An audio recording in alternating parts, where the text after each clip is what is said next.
Hoy en Historias de Fracasos con Final Feliz nos acompaña un hombre lleno de mucha sabiduría. Se trata de Pedro Mojica, un colombiano, ingeniero, empresario, con un feliz matrimonio de más de 30 años. Pedro nos va a estar contando cómo tuvo que enfrentar una quiebra económica y cómo tuvo también el valor de reinventarse a sus casi 60 años. También nos dirá cuáles son los errores más comunes que comete un emprendedor en sus inicios, los valores que no deberías negociar por nada del mundo y muchas cosas más. Una historia poderosa que te va a inspirar para que nunca pienses en rendirte. Bienvenidos.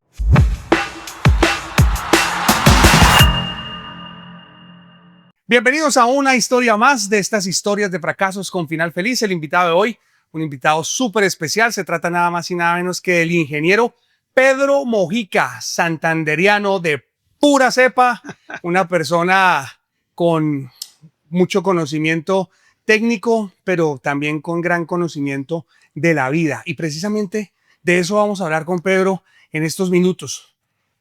Ustedes muy seguramente se van a identificar con muchas de sus historias, de sus vivencias, de sus experiencias y van a poder quedarse con lo que ustedes sientan que les sirve para avanzar en este camino que se llama vida. Pedrito, no hablemos más carreta, vamos a entrar en detalle. Bienvenido. Gracias, gracias. De verdad que es un gusto poder estar aquí charlando, compartiendo contigo. De eso se trata, Pedrito. Sí. Esto no es más que una charla entre amigos. Tengo la fortuna de conocer a Pedro hace más de 20 años. Sí. Como 20 años más o menos. 20 años más o menos, sí, sí. Y en los últimos años hemos tenido la oportunidad de construir una relación un poco más cercana. Ajá. Y déjame decirte, Pedrito, que eres una persona a quien considero muy amigo y igualmente una persona con la que uno puede sentarse a mamar gallo, a tomarse unos tragos, a hablar y reír, pero también una persona con mucha espiritualidad, con mucha sabiduría. Y así como podemos pasar un momento de recocha, también podemos tener conversaciones profundas, una persona que da muy buenos consejos y básicamente se trata de eso, de hablar de quién es Pedro. Y contémosle a la gente eso, ¿quién es Pedro Mojica? Okay. ¿Cómo te identificas en una frase? Bueno, pues Cecita, como te decía, gracias, qué gusto compartir con un amigo y poder charlar de cosas de la vida, ¿no? Que desde que yo empecé este proceso como de crecimiento más emocional y espiritual, que no es más de que 11 años, antes era una persona muy diferente. Pero Pedro Mojica, que nació en Bucaramanga, mi familia, éramos una familia de 6 hermanos y mi papá y mi mamá pues siempre estuvieron juntos hasta que cada uno de ellos partió, se fue al otro nivel, como digo yo. Sí, porque para mí no murieron, siempre siguieron presentes y hay cierta comunicación interna del corazón, de la mente, cada vez que uno recuerda momentos con ellos, ¿no? Y somos 4 hombres y 2 mujeres en mi familia. Yo soy el menor. Imagínense, saque cuentas cuando tiene el mayor. Sí, yo soy el menor. Y afortunadamente, pues la vida, a través de mi papá y de mi mamá y de mis hermanos, me pusieron en un momento muy bonito desde que nací, en una familia que siempre estuvo unida con todos los conflictos familiares. O sea, que nunca faltan. Sí, no, lejos de la perfección. Lejos de la perfección, pero bonita en cuanto al aprendizaje, la unión, el amor. Hoy con mis hermanos tengo con todos excelente relación, los amo profundamente y ahí empecé a crecer rodeado de las costumbres de esa época, ¿no? Y harto creció porque mide como casi 2 metros. Sí, a mí, como me decían, yo soy el más alto de todos, me soltaron el dobladillo más que a los demás. Y ahí fue, ¿no? Pues algo como para resaltar era que cuando estuve en mi infancia éramos muy unidos con toda la cuadra, ¿no? Que uno siempre compartía a los vecinos. 2, 3 cuadras a la redonda donde uno vivía. Eso parecíamos todos de la misma familia. Y que salíamos a jugar fútbol escondidas, cosa que se perdió hoy en día. Sí, yo que casualmente Cecita hablaba de eso con un amigo y me decía que hace mucha falta esa parte de interacción personal con otras personas, valga la redundancia. Ahora todo es a través Todo de una es, pantalla. sí, todo es a través de una pantalla. Pero el mundo nos ha llevado allá, ¿no? Entonces hay que saber cómo dividir cada una de las cosas. Yo no me puedo alejar de la tecnología porque quedo obsoleto, Total. pero tampoco no me debo dejar absorber 100% porque pierdo la esencia del ser humano, que es convivir, relacionarse. El ser humano no está aquí para estar solo, sino para relacionarse, para conocer, para compartir, para aprender, para servir, para muchas cosas. Y en eso sí, jugábamos de todo, todas las posibles juegos de los amigos, escondidas, la lleva, deportes, baloncesto, béisbol, fútbol, de todo compartíamos. Callejeando hasta que era la hora de que lo entraban a uno a palo. Sí. En esa época. Sí. Pedrito, ingeniero civil de vocación y de corazón, ¿cuántos años ejerciendo la profesión? De profesión. Para que saquen cuentas, yo me gradué en el año 87, 38 años. 38 años ejerciendo la profesión. Como ingeniero civil, sí. Graduado. Y llegaste a tener tu propia compañía. De hecho, fue muy poco el tiempo que trabajaste como empleado ejerciendo la ingeniería, ¿no? Sí, mira, eso es algo muy curioso. Cuando yo estaba terminando mi carrera, que le toca hacer una tesis de grado, y en esas tesis de grado, afortunadamente, la presenté con un proyecto nuevo para desarrollar un producto para usar en la industria de la construcción. Sí. Y entonces ahí fue cuando una empresa multinacional suiza se dio cuenta de ese proyecto que estaban haciendo en la Universidad Industrial de Santander y me conectaron y ahí fue como ingresé yo a esa compañía. Trabajé con ellos casi 5 años, como 4 años y medio, y aprendí mucho. A mí, algo que me marcó profesionalmente fuerte fue haber trabajado con ellos recién egresado de la universidad, porque esas personas traían una cultura muy diferente a la que uno tenía en su entorno. Latina. Sí, porque eran suizos y alemanes. Y algo que me causaba mucha como novedad. Eran suizos y alemanes, en cambio la cultura de nosotros son guisos y animales. Sí, no, eso era una cosa loca, porque no quiere decir que una sea mejor que la otra. Todas son muy buenas, cada uno con sus culturas y sus costumbres. Y todas tienen algo bueno y algo no. Y algo no tan bueno, exacto. Por ejemplo, rescatar de ellos que se ponían metas y las cumplían. Sí o sí, o sea, no había opción de no cumplirlas. La excusa no era. La excusa no era opción, nada. Se hacían una programación, se cumplía al pie de la letra y se llegaban a los resultados que tenían que llegarse según el programa que se hiciera. O sea, y eso lo forma uno, exacto. Disciplinados, usaban recursos, trabajaban en equipo, el horario no importaba. Yo podría trabajar a cualquier hora, en cualquier día, y de la misma forma podía no trabajar en cualquier hora, en cualquier día. Para nosotros en la cultura nuestra era de 8 a 6 de trabajar viernes. Y ya con eso yo cumplía. Ellos decían no, si necesito trabajar más sábado y domingo para cumplir, lo hago. Si lo cumplí y tengo tiempo para otras actividades, pues no importa. No importa, puede ser que el lunes yo no iba a trabajar porque tenía algo personal, pero cumpliendo con las metas. No era tanto el tiempo, que sí es importante claramente, sino cumpliendo con lo que uno se hacer. Hay muchos jefes, bueno, de pronto en esta época que ya de tanta tecnología y todo ha cambiado un poco la cosa, pero hay muchos jefes que no importa que no estén haciendo nada, pero ahí se tienen que quedar calentando el puesto. Exacto. Los de esa cultura se enfocaban en el objetivo. En cumplimiento, sí. No importa cuánto le tarde cumplirlo, pero lo cumple. Exacto. Lo cumplimos porque era un trabajo. Sí, era un trabajo en equipo. Y también me di cuenta que no eran los genios ni los sabios, porque uno tenía o tiene inclusive ahora que las culturas desarrolladas como acá en Estados Unidos, en Japón, en Europa, y uno latino es más porque no tiene ni los medios, ni el apoyo, ni la tecnología disponible, simplemente porque no hay dinero. Exacto. No hay dinero. Pero ya cuando uno está de tú a tú profesionalmente con ellos, con las mismas herramientas, no hay ninguna diferencia. Es exactamente igual.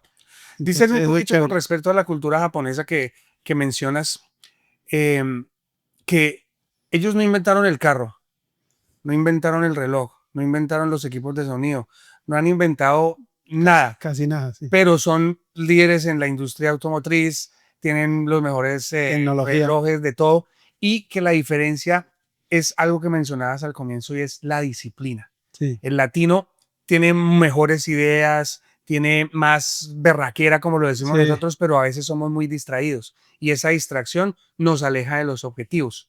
Totalmente. Eso sí Pues es verdad. podrías decir que el haber trabajado con estos suizos y alemanes te ayudó a forjar un Pedro en la disciplina, o tú ya traías la disciplina desde antes.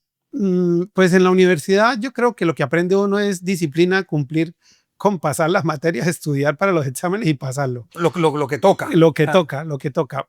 Pero con ellos vi que cuando uno sale a la vida real, por decirlo así, porque en la universidad es un mundo muy diferente a lo que uno se encuentra afuera, pues lo que traigo es un aprendizaje en eso, en cumplir metas, en disciplina, en hacer las cosas que tengo que hacer para poder llegar a donde tengo que llegar.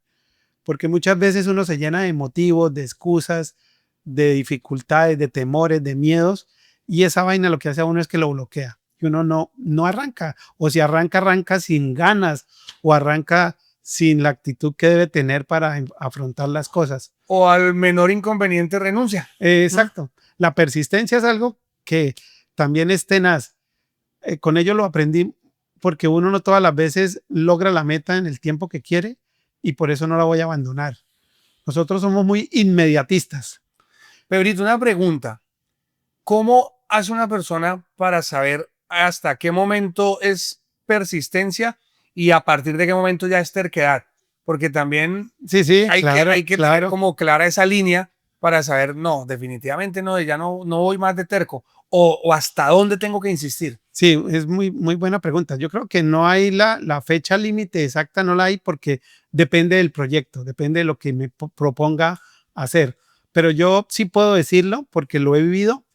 Si tú decides hacer algo como un negocio, como un proyecto de vida, mínimo tienes que construirlo 5 años para empezar a tener evaluaciones de cómo va. No es que los 5 años me retire. A los 5 evalúo. Porque mira que en mi vida tuve negocios que el primer año despegaron fuerte y yo dije, no, aquí la reventé. Me tapé. Sí, aquí esa es la de mi vida. Y el primer año bien, el segundo se mantuvo, el tercero, ¡pum!, se cayó. Y en el tercero vaya, levántelo, porque es más jodido levantar un muerto que construir, sí, exacto, que aprender a construir y nacer.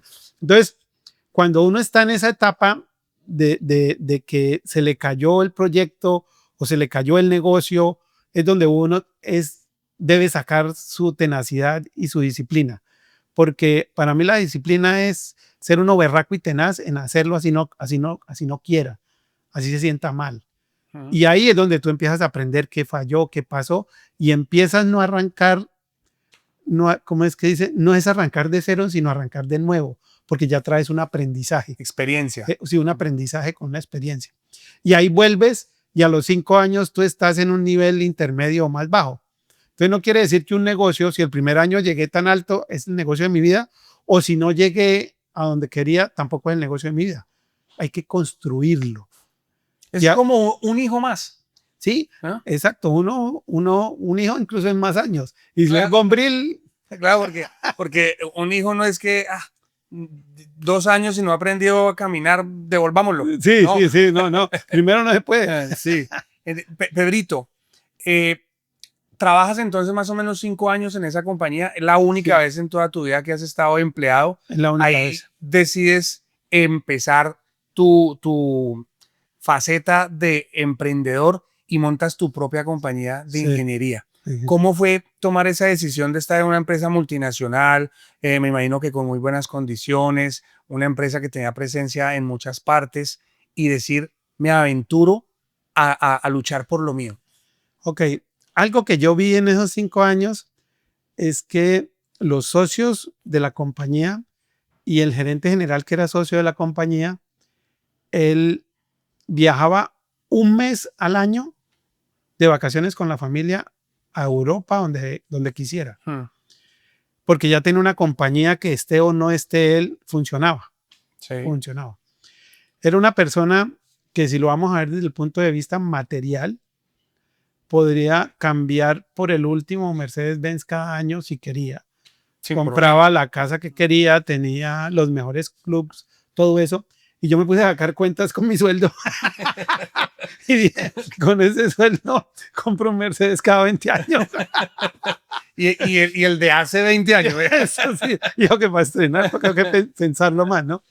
Entonces, hablé con ellos y les dije, miren, yo quiero crecer empresarialmente y profesionalmente a través de mi propio negocio, mi propia compañía. Y algo que uno debe prever también cuando proyecta algo es buscar aliados estratégicos. Importante. Entonces, importantísimo. Sí, porque yo tengo que aprender. Yo entraba en un mundo nuevo en cuanto a construir empresa, en cuanto a poder manejar equipos de trabajo. ¿Qué edad Ya tenías en ese momento, Pedro? cuando empecé tenía 26 años. Joven. Sí, sí, jovencito. Jovencito. Y ahí fue cuando yo hablé con el gerente de la compañía y le dije, mire, voy a retirarme, pero voy a seguir vinculado a ustedes, pero como un outsourcing, ¿no? Trabajos que la compañía no ejecutara, yo estaba ahí para hacerlos. Entonces, digamos que abriste tu compañía con el primer cliente ya listo. Sí, casi que fue así, porque yo la abrí en enero y en febrero ya tenía trabajo. Una gran Una ventaja. gran ventaja, claro, claro. Y ahí empezó un camino que fueron Más de 30 años. 30 años con, no, sí, 30 años con construyendo empresa, construyendo todo tipo de obras, por decirlo así. Afortunadamente, por el vínculo con ellos, estuve en obras grandísimas, en plantas de tratamiento del río Bogotá, planta de tratamiento del río Cauca en Cali, para los que conocen Colombia. Son plantas de tratamiento de ciudades enteras, ¿no? Estuve en túneles, en vías, estuve en puertos, en muelles, en construcciones que hacían las petroleras, con la British Petroleum También también. desarrollaste proyectos de vivienda. Eso fue como ya después de 10 años de estar en todo este mundo industrial y de infraestructura, fue que decidí empezar a hacer proyectos de vivienda. Y también hice muchos. Pedrito, tu papá fue emprendedor también, fue empresario muy exitoso en Bucaramanga. Sí. Él viaja de Bogotá desde la capital del país, de la ciudad principal, viaja a una ciudad intermedia. ¿Crees que el hecho de haber visto a tu papá en esa faceta de empresario también te motivó a ti a buscar esa independencia? Sí, totalmente. Yo en mi familia, pues mi mamá era ama de casa. En esa época, imagínate, con 6 chinos, y eso funcionaba muy diferente a como es ahora. En día, claro. Como es ahora. Aunque a ella le gustaba mucho el tema de coser y hacer camisas y pantalones y toda esa vaina, ella lo hacía ahí como más por hobby, porque eso no representaba dinero casi nada, pero lo hacía. Y mi papá, algo que me causó curiosidad desde que yo empecé a entender este mundo, ya cuando estaba en la universidad y demás, es que él, con su poca educación escolar, por decirlo así, porque yo sí veía que él leía mucho y él trataba de conocer y crecer para poder lograr las cosas, logró tener unos resultados demasiado Pero buenos. no tuvo formación académica. No, él estuvo hasta cuarto primaria, creo. Cuarto primaria. Y él, cuando de un pueblo de Boyacá se fue a Bogotá, buscando precisamente cambiar esa realidad que tenía en un pueblo con muchas limitaciones económicas, de educación, de crecimiento, de poder salir de un entorno donde lo veía muy difícil, se fue a Bogotá. Y allá, por cuestiones de la vida, para no ir muy largo, así resumidito, él empezó a trabajar en una compañía que hacían las carrocerías de los camiones y de los buses. Y él aprendió. Ahí hay algo que les voy a decir ahora que a mí nunca se me olvidó de esa época, y hoy vuelvo y lo duplico con muchas personas.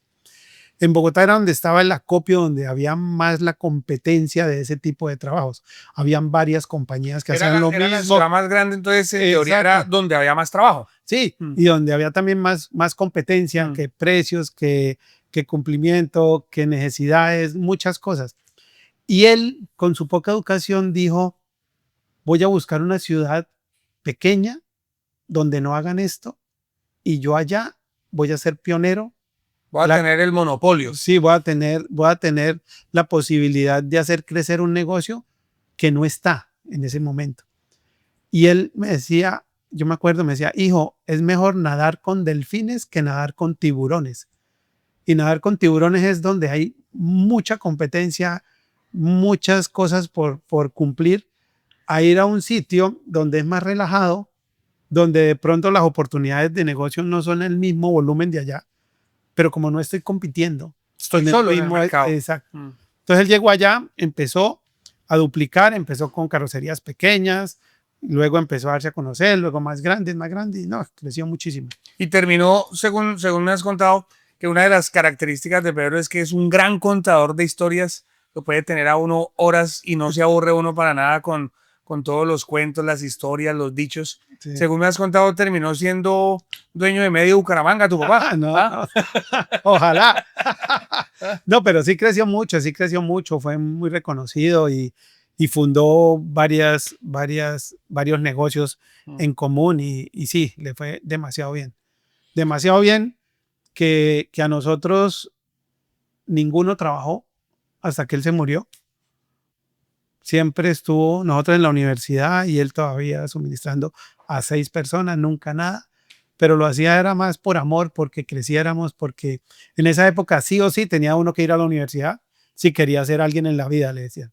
Si no estudia, no va a ser nadie en la vida. Pese a que él no tuvo una formación académica, sí, les inculcaba a ustedes el estudiar. Sí, porque él veía que en su grupo de amigos habían médicos, habían abogados, habían economistas y tenían empresas muy prósperas y con muy buenos resultados. Él se comparaba y decía, a mí me tocó joderme 10 veces más por no haber estudiado y haber tenido un título profesional. Y en esa época sí pesaba mucho, pero muchísimo. Por ejemplo, yo no había podido llegar a esta empresa suiza si no hubiera sido ingeniero civil. Claro, porque finalmente fue la misma universidad donde salió la oportunidad. De tus 6 hermanos, ¿cuántos fueron empresarios o son empresarios? No, únicamente yo. De resto, empleados, pero muy bien. Sí, empleados bien, cada uno en su cargo.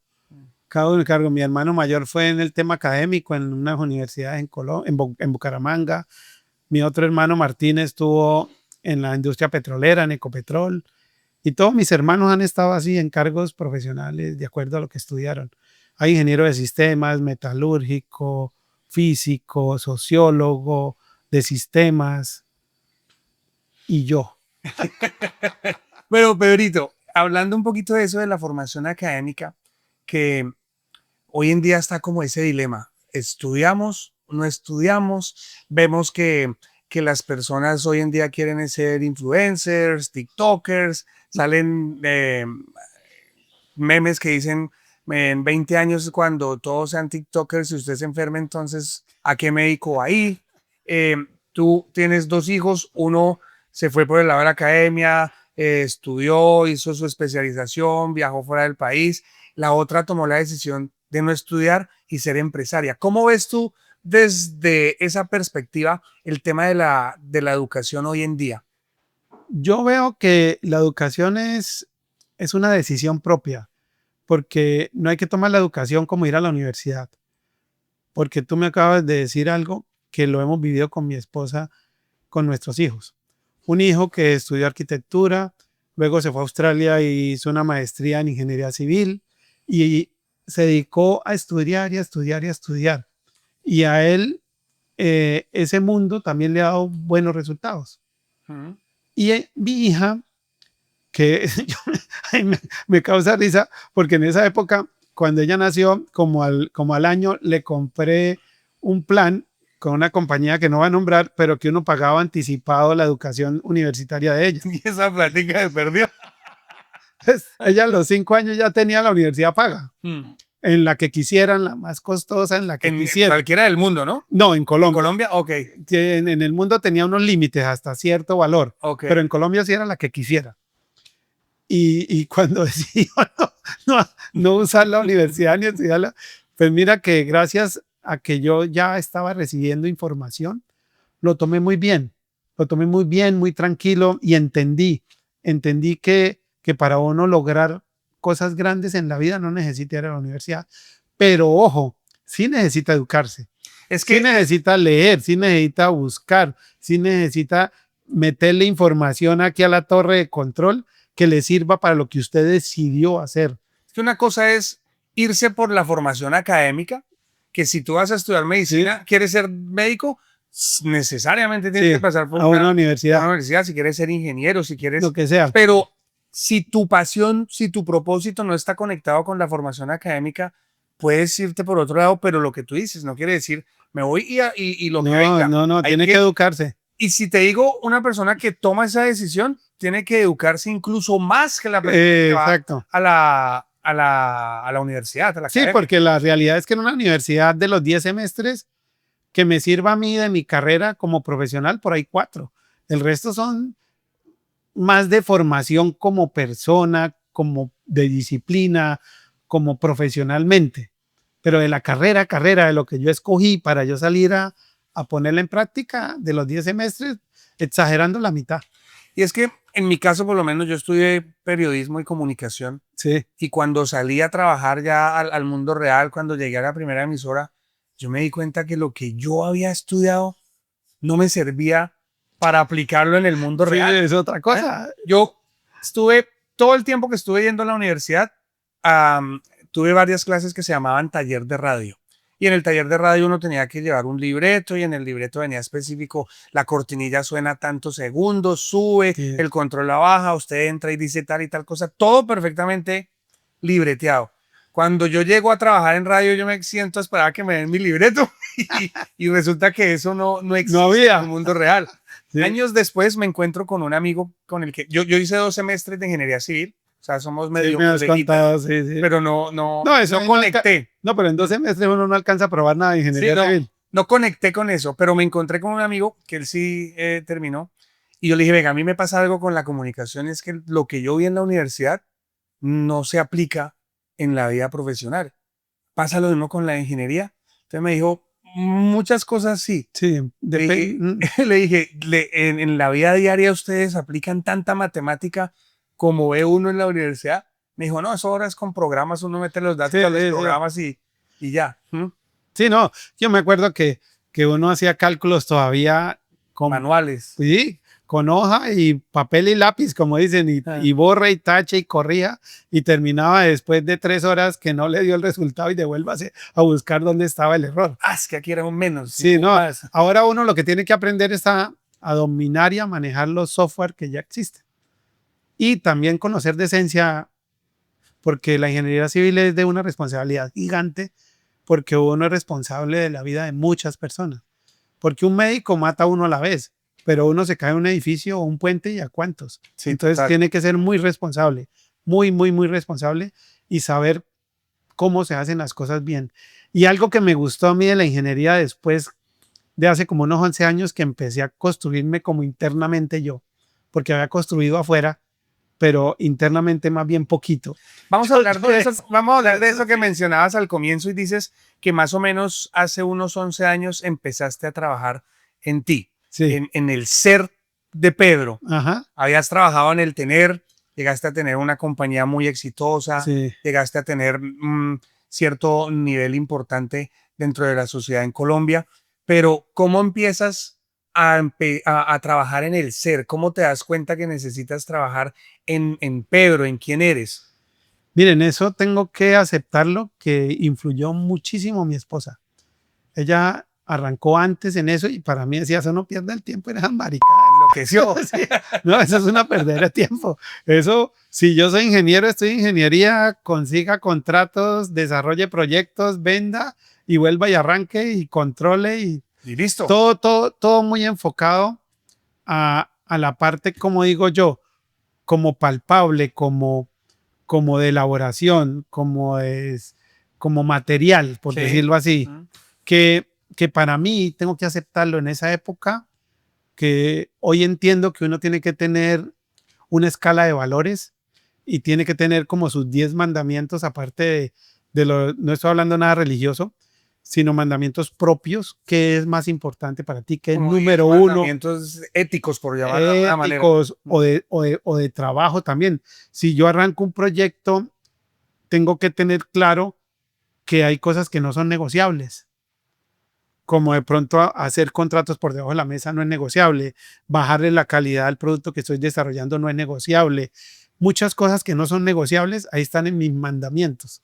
Ujú. Y eso me lleva a una paz y una tranquilidad en lo que haga y muy seguramente los resultados van a ser mucho mejores que si uno no tiene esos mandamientos y se deja guiar por como los barcos para donde sople el viento voy y voy mirando porque eso es peligroso, ¿no? Eso es peligroso. Y entendí que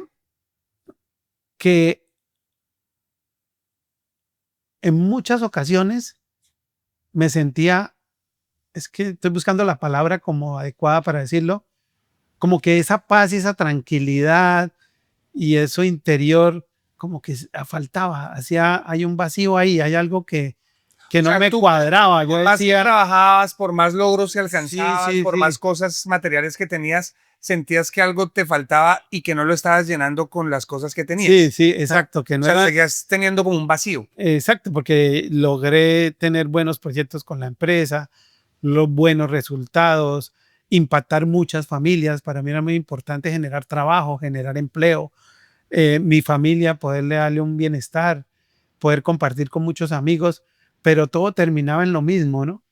Que si no hay dinero, no, lo otro no funcionaba. Siempre era como que en esa época la prioridad mía era el dinero conseguido a través de un trabajo de ingeniería para poder tener todo lo demás. Ujú.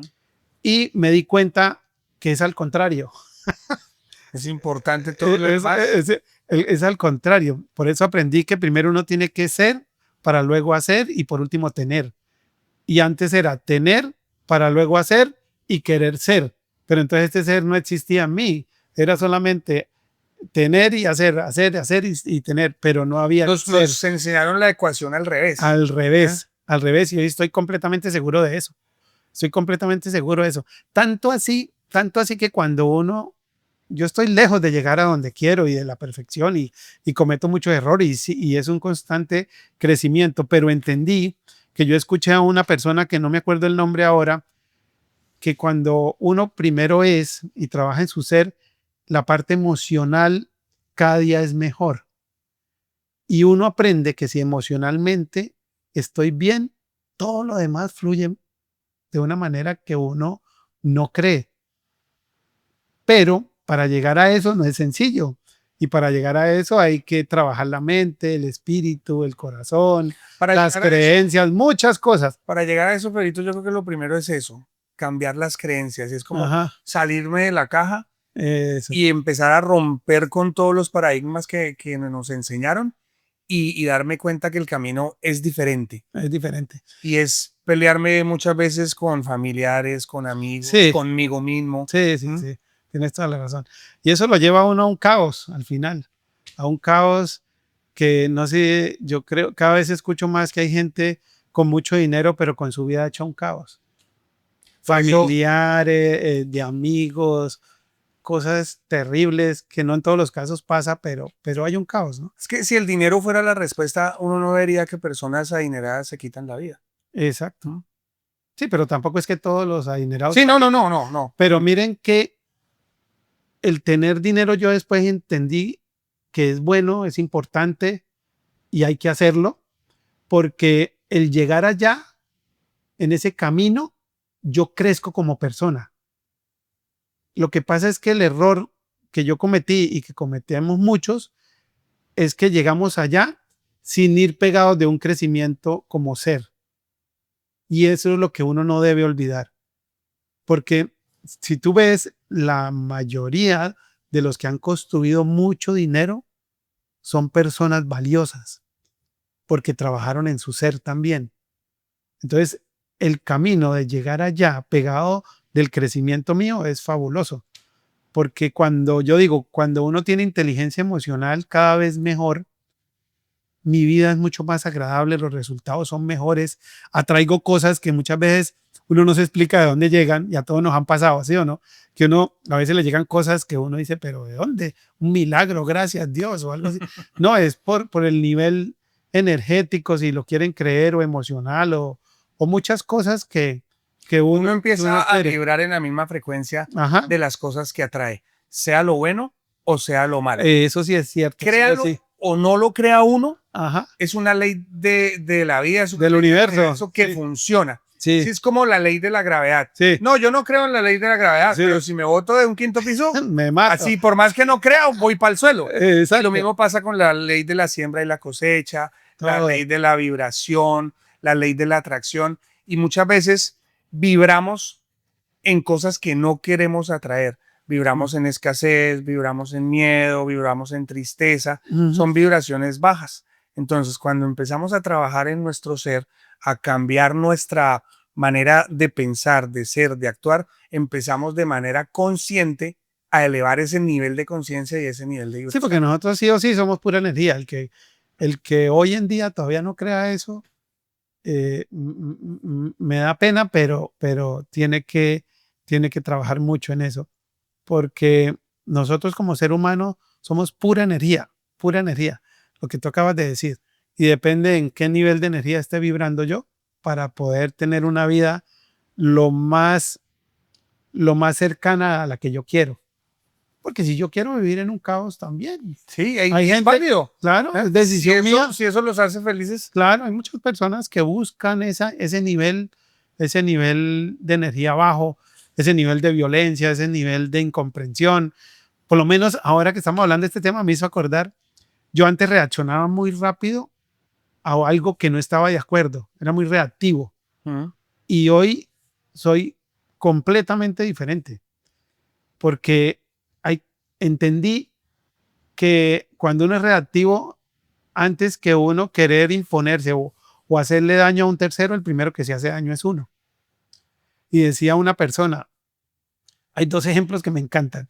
Uno que dice, cuando uno está trabajando o tiene un empleado o la mujer o la pareja como hombre, si es una mujer, la caga literalmente, le pone los cachos, lo roba, no hace las cosas bien, le hizo trampa, no llegó a la hora y uno se envenena con esa persona. sí. Y el hombre decía, pero ¿por qué me voy a envenenar si el que la cagó fue él, no yo? O sea, la embarra el otro. La embarra de otro y yo soy el que me voy a afectar y me va a molestar y voy a entrar en un estado de tensión porque cuando uno se le sale la piedra, uno no está bien, uno está alterado y no está como debe ser. Entonces, eso es lo primero. Si la otra persona fue la que hizo o la embarró, ¿por qué me voy a molestar yo? No tiene sentido. Tras de que hizo lo que hizo, Sí. me va a afectar doble, pues. Sí, exacto. O es como pretender tomarme el veneno yo y que se muera él. No va a pasar. No va a pasar porque le estoy haciendo daño internamente. Lo que pasa es que en nuestra formación y nuestro crecimiento recibimos esa información de nuestro entorno familiar, de la sociedad, de que tengo que imponer lo que yo pienso, de que tengo que hacer las cosas que los demás dicen que debo hacer. Hay muchas cosas que me llevan a sentirme internamente como con ese derecho o con esa intención de imponerme. Y 100% cada vez que me pasa eso, que yo me pongo de mal genio porque alguien hizo una cosa que para mí no debía ser así. Cuando alguien me hizo algo que me hizo daño, es una decisión mía y el que se hace daño es uno. Hay que empezar a diferenciar ahí entre lo que es la emoción y lo que es el sentimiento. Ajá. Las emociones son involuntarias, son respuestas a estímulos externos que suceden. Sí. Entonces, vamos a poner el ejemplo. Tu pareja te fue infiel. Ajá. Es imposible no sentir una emoción de tristeza, Claro, de claro. rabia, lo que Sí, sea. sí. Pero sientes la emoción y tú de una manera consciente decides quedarte en esa emoción o transitarla y salir de ella rápidamente. Claro, sí. Eso el que diga que es blindado a las emociones es mentira. Entonces, Sí. cuando la emoción se retiene por mucho tiempo, pasa a convertirse en un sentimiento. Entonces ya la tristeza termina volviéndose depresión, frustración, o esas personas que viven enojadas a toda hora con la vida porque no supieron darle manejo o no supieron transitar la emoción de Ajá. de la ira. Exacto. Sí, hay muchas cosas de esas que hablarlas es muy sencillo. Pero vaya, Para vaya hágala así. No, eso todavía uno se rebota y dice y hace, pero al menos está en ese camino de mejorar todas esas al cosas. menos hay ya la conciencia de reconocerlo. Ajá. ¿Mm? Sí. Y de saber que existe, como tú decías, personas que todavía no aceptan o no reconocen o no saben que somos energía, pues están un poquito más lejos de las personas que ya por lo menos aceptan esa Por lo parte. menos, exacto. Bueno, Pedrito, y entonces tú empiezas a trabajar en esa parte personal, empiezas a darte cuenta que la vida es mucho más que tener, y viene un momento difícil y es una quiebra grande que tienes en Colombia. Y pasaste de tener propiedades, de andar en los mejores automóviles, todo, a perderlo prácticamente todo. ¿Cómo, cómo es ese momento?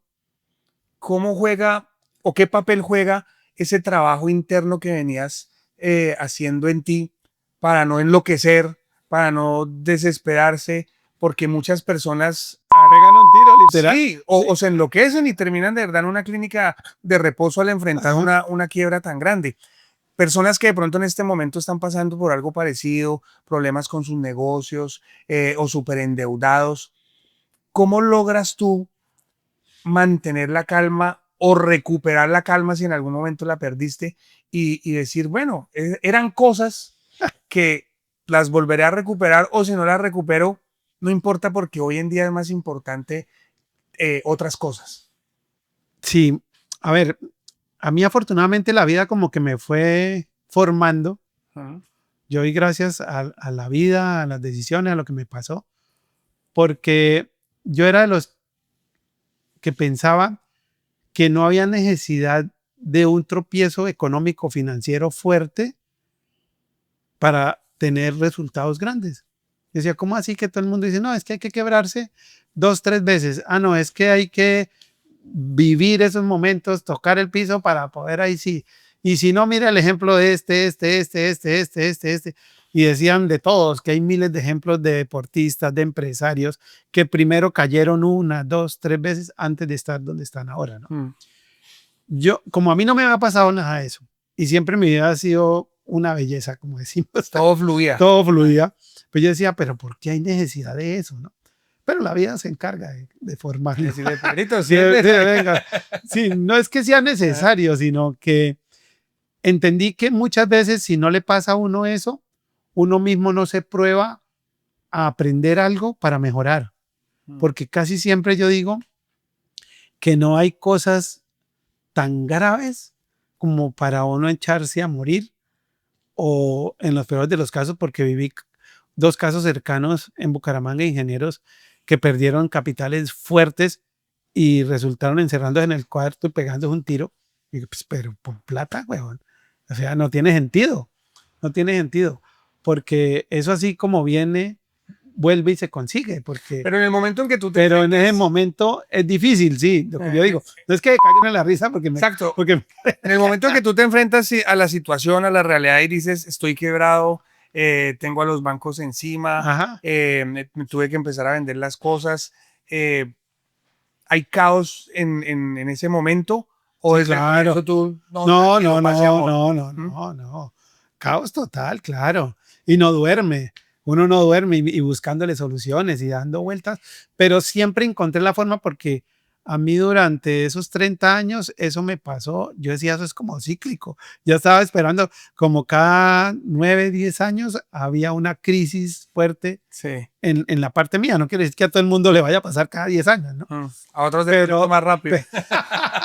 pero yo decía, mierda, vamos para los segundos ciclos, 10 años, prepárese. Preparémonos, pongámonos el cinturón. Y cataplum. Entonces son cosas de la vida que yo entendí que esos retos son para que uno sea mejor, para que uno aprenda algo. Y algo que les puedo dejar como enseñanza propia de vida mía es que no se dejen llevar al momento de no querer hacer nada para salir de ahí. Porque sucede, uno dice, no, marica, eso yo ya me queda muy difícil, yo ya lo he intentado todo, y ahora qué voy a hacer. Eso no es verdad. Nunca es tarde. No es verdad, nunca es tarde. Y además, cada vez que le pasa a uno eso, entiende por qué le pasó, arranca de nuevo, los resultados son más altos de lo que tenía antes. Entonces, yo hoy lo puedo decir, que si me llega a volver a pasar, es porque me está preparando la vida para dar un paso más arriba. Si antes tenía esto y caigo acá, es porque me está preparando porque de aquí me va a mandar acá. Pero claramente no es porque sí.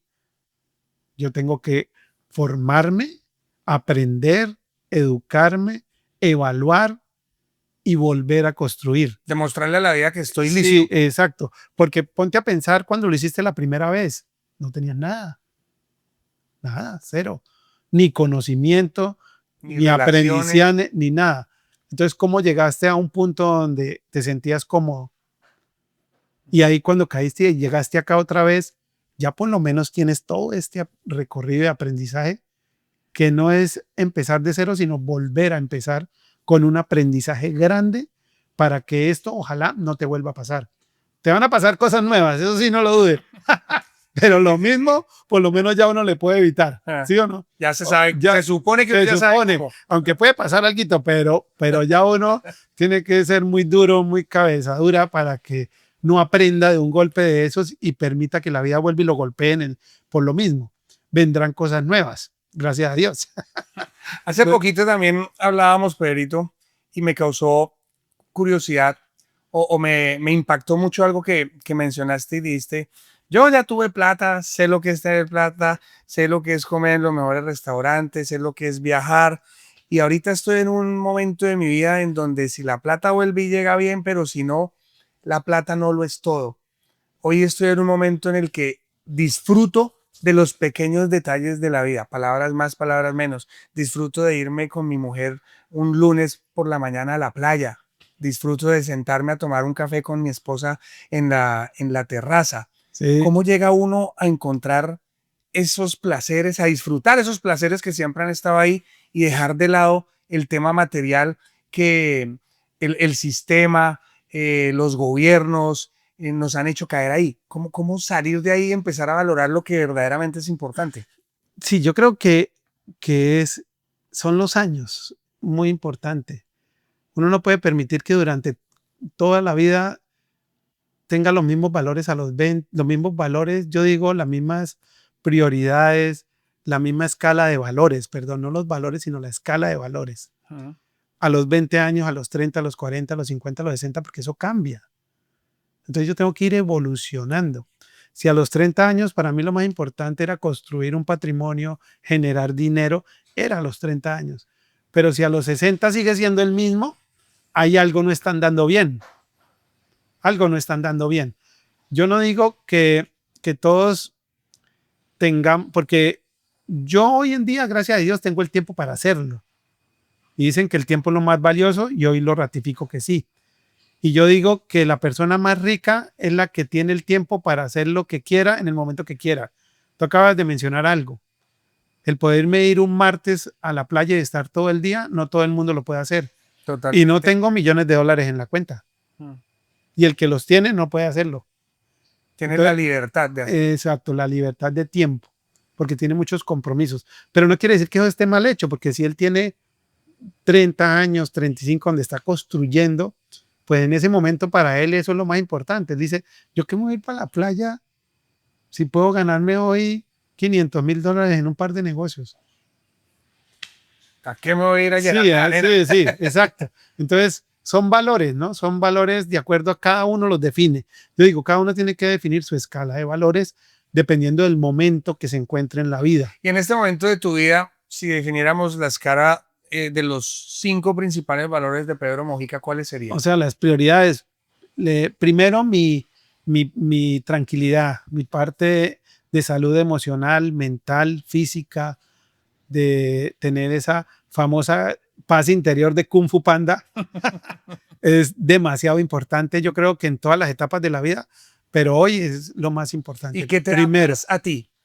a mí me da paz muchas cosas. Es poder tener la posibilidad de compartir con las personas que quiero, tener la oportunidad de poder hacer en el momento que yo quiera lo que a mí me parece bien. Me da tranquilidad, pues claramente tener un ingreso, un trabajo, un techo, un carro, amigos, familia, todas esas cosas que son materiales, que también son importantes, porque si no las tengo, entro también en conflictos interiores. No quiere decir que la parte material y eso no sea importante para mí, mucho. Pero si lo ponemos en escalas, primero eso en mí, porque si yo estoy bien, puedo transmitir eso y puedo aportar y apoyar a todas las personas que están en mi entorno. Porque si yo tengo un caos interno, pues, ¿qué? Eso es lo que vas a reflejar. Sí, es lo que voy a reflejar y no voy a poder realmente apoyar o poder dar o brindar lo que de pronto las personas que están en el entorno mío necesitan, no, sino que merecen recibir más bien de parte de uno. Ya lo segundo en esa escala es mi familia y mis amigos. Primero soy yo, segundo mi familia, mis amigos, tercero tener un trabajo que me genere unos ingresos de acuerdo a lo que yo creo que es importante para mí. A mí no me estresa si no me gano $1.000.000 el próximo mes o el próximo año. Si me gano $500.000 está bien. Se ganaron 999,000 con eso. Pero sí. Entonces, mira la escala de valores. Cuando yo tenía 20, 30, 40, el number one mío era el dinero y el trabajo. Number one. Después los amigos y después la familia. O sea, ahí está invertida la pirámide hasta hoy. A como está hoy. Y mía era cuarto, porque yo decía, ¿de qué alimento mi cerebro? ¿De qué alimento mi cuerpo? ¿De qué alimento mi espíritu? En ese momento. Nada, puros tóxicos. Eso nada. O sea, cero. Porque eso estaba en la escala mía por allá de sexto, séptimo. Que cuando me enfermaba, uy, sí, marica, me subieron los triglicéridos, o no, estoy con mucho dolor de cabeza, o el estómago, o estoy muy preocupado, o no duermo, ahí sí le paraba bolas. Pero era porque llegaba un momento de crisis. Pero apenas volvías a estar bien. Adiós. Exacto. Y cuando uno está en crisis es cuando va ahí, dependiendo, yo no quiero hablar de religión, pero ahí es cuando uno se le arrodilla a la vida y le pide a Dios, al universo, que lo ilumine, que le ayude y ya. Y cuando ya pasa la crisis, se olvida de eso y vuelve a lo mismo. Es lo que llama mucha gente el Dios bombero, el que uno llama solo para que apague los incendios. Sí, yo tengo una anécdota ahí con un amigo que no digo el nombre, que es de nacionalidad española. El hombre estaba en Bucaramanga visitándonos y nos fuimos a San Gil, a los rápidos del río. En San Gil se me va el nombre, el río Ponce, creo que es. No sé. Bueno, entonces uno se monta en una balsa, en el inflable. Íbamos como 12 personas más el instructor y en una de esas corrientes el inflable se cerró y se abrió. ¿Qué es lo que quiero decir? Que antes, compartiendo con él, yo no creo en Dios, yo soy ateo, esa parte espiritual es una pendejada, eso no existe, eso es una perdedera de tiempo, nada. Pero apenas nos pasó eso y nos botó al carajo, vemos lo primero que decía, ¡ay Dios! Dios mío, Dios, ay Dios. Ya era más creyente. Sí, si uno de creyente lo arrodilla en una necesidad, imagínate un ateo lo arrodilló también en una necesidad y me causaba curiosidad. Entonces uno, de por sí, yo cada vez que hablo con alguien y está en esa posición, yo no influyo en que cambie de parecer, yo no intervengo ni discuto ni nada, yo respeto mucho. Y él tendrá su propio proceso, él tendrá su propio crecimiento. Si me pregunta o me pide mi opinión, yo la doy. Pero sé porque a mí me pasó. Claro. Cuando yo estaba en ese nivel ya empezaban con tanta vaina y con tanto, en lo que pasa es que se enfocaba mucho en lo religioso, ¿no? Entonces también ahí había algo que rayaba conmigo. Pero entendí que la parte espiritual, la conexión con Dios, la conexión mía con todo lo que me rodea, el universo, es mucho más que una religión, es lo que creo yo. Puedo Es que estar una cosa es la equivocado, ¿no? religiosidad y otra cosa es Ajá, la espiritualidad. Y pueden haber exacto. personas muy religiosas, poco espirituales, y personas muy espirituales, poco religiosas. Exacto. ¿Mm? Pedrito, ya como para ir terminando, ¿cuál ha sido el momento más difícil de tu vida hasta ahora?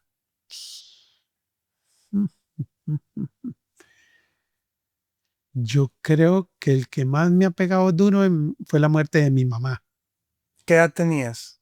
23 años. ¿Y por qué sientes que ese momento fue el más duro y cómo lograste reponerte? Lo siento porque gracias a Dios no ha existido otro ni parecido. Eso es lo Ujú. primero que agradezco. Mm. A Dios y a la vida que no me ha puesto otro golpe así fuerte, fuerte, no.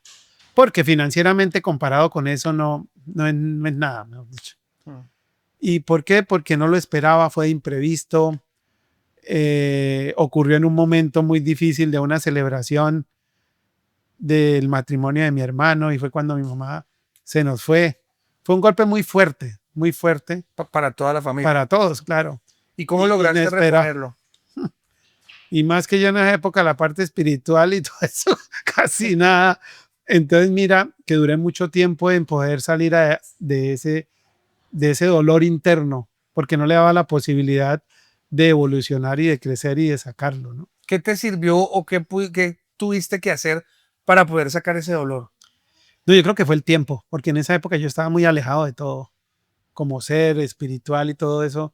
¿Hoy Yo lo lo- hubieras afrontado de una manera hoy, diferente? hoy lo hubiera visto diferente. Hoy ya entiendo que ellos están en un plano mejor que nosotros, que estuvieron acá, cumplieron su función, su meta, y eso era lo que tenía que pasar. Ella vino a construir una familia con nosotros y en ese momento ella se fue para darnos una enseñanza, para formarnos como personas y para que nosotros también pudiéramos cumplir acá con nuestro propósito. Y en el momento que cada uno nos toque, porque lo que tenemos seguro, seguro todos, es que nos vamos. Sí. Nos Si vamos, usted aquí nació, estamos de paso. se Sí, va a ir. sí, sí. Sí, como nació se va, unos duramos más, otros duramos menos, Pero unos tenemos vamos, una nos vida vamos. más tranquila que otros. Eso, para mí, para no entrar mucho en detalle, eso es algo que venimos a cumplir y que ya venimos programados para poder tener eso. Y hoy entiendo que mi papá y mi mamá se fueron en el momento que era definido por Dios, por ellos, por la vida, por el alma, que era así. Como dicen por ahí, nadie se muere a la víspera. Cuando le Exacto. toca, le toca. ¿Qué es para ti el fracaso? Esto se llama historias de fracasos con final feliz. ¿Qué es para ti el fracaso? Yo creo que ya entiendo que esa palabra fracaso a mí es como muy trágica, porque fracaso lo ve uno muy, muy como que, ¿cómo lo digo yo? Como que fracasé y ya ante mí, ante mi familia, ante la sociedad, bajé como persona, bajé como amigo, bajé como profesional, o sea, todo se fue al piso. Mm. Y ya hoy entiendo que un fracaso, que es la palabra, es más un reto de la vida que se lo pone para que usted crezca. ¿Y cómo se le puede dar un final feliz al fracaso? Eso, no permitiendo que su vida quede ahí, no permitiendo que ese golpe o ese reto usted no lo asuma como un crecimiento y arranque otra vez. Puede arrancar en lo mismo, en otra cosa. La vida está muy abierta a muchas cosas, muchas cosas. Yo, algo que entendí de estar hoy en Estados Unidos es que primero la humildad, que la humildad no es debilidad, la humildad es entender que hay cosas valiosas, que hay personas valiosas y que hay muchas cosas alrededor de uno que hay que darles importancia, respetar y vivir con ellas. Para mí antes la humildad era debilidad, era menos, era perder, o sea, la debilidad todo era malo para mí esa palabra. Mm. Y hay personas que dicen que la humildad es la pobreza. Entonces, una Sí, familia muy pobre no, dice, no, no, eso es que esa gente es muy humilde. exacto. ¿Ah? No, eso no tiene una cosa, pero nada que ver con lo otro. Porque es que yo digo que el dinero es energía. Y si yo tengo 3 o 5 millones de dólares en mi cuenta bancaria para hacer lo que me dé la gana, o sea que es la caja menor mía, Yo salgo con una sonrisa y eso levito y siento la energía de hacer lo que quiera y bájate, ¿sí o no? Sí. Pero si en vez de tener 5 millones, tengo 5 millones, pero de deuda, yo salgo toda huevado y de puta. ¿Sí, sí o no? Entonces, eso es lo que digo. Y entonces la gente confunde la humildad con tener bienes materiales o no tenerlos. Y la humildad es más un tema de ser. Totalmente. Entonces, yo que soy humilde, que si tengo mucho poder y dinero, puedo relacionarme con alguien que no lo tenga y estar al mismo nivel de esa persona. Eso es humildad. Humildad para mí es poder dar lo máximo que yo pueda para poder servir a otra persona. Sin importar a quién. Sin importar a quién, si tiene o no tiene. Porque uno tiende a servir y darle al que tiene porque uno sabe que le va a devolver algo igual o más grande. Ahí está actuando es por interés. Exacto. Entonces, ahí no hay humildad. Entonces, la humildad yo creo que es grandeza de corazón, grandeza de alma, antes de ser algo bajo, algo débil, algo que no vale. Para mí hoy en día la veo muy diferente y sé que la humildad vale muchísimo, porque es algo que uno a través de los que tenga y de los medios que pueda ofrecer a los demás, servir. Esa es la humildad para mí.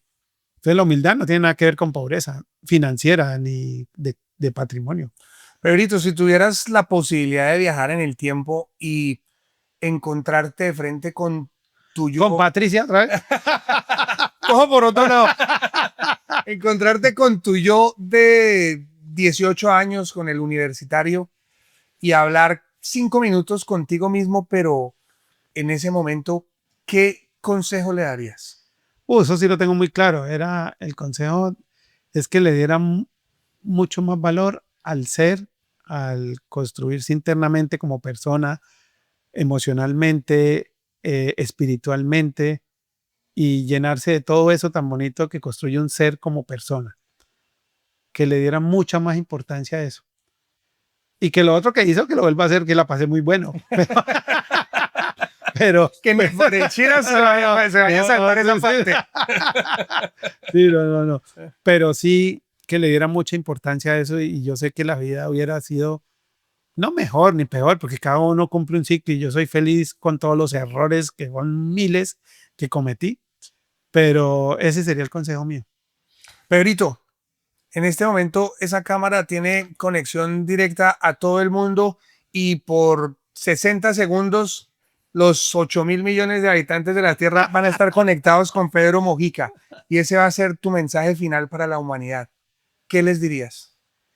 Una pregunta bastante profunda, ¿no? Y pues yo tampoco tengo la respuesta ideal, por decirlo así, pero desde mi perspectiva lo que he aprendido es que primero valórese, quiérase, construya internamente ese ser, esa persona que usted quiere ser, dele mucha importancia a su paz interior, dele mucha importancia a manejar sus emociones, porque ellas llegan sí o sí, pero depende cómo las maneje y qué decisiones tome yo.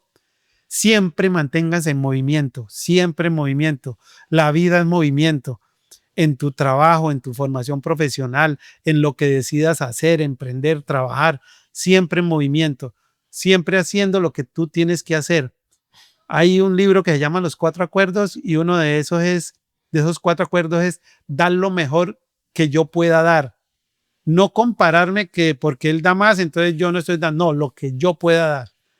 Si tú logras hoy empezar a trabajar en eso, su vida va a ser muy, muy diferente para mejorar, para compartir, para impactar a su familia, a sus amigos.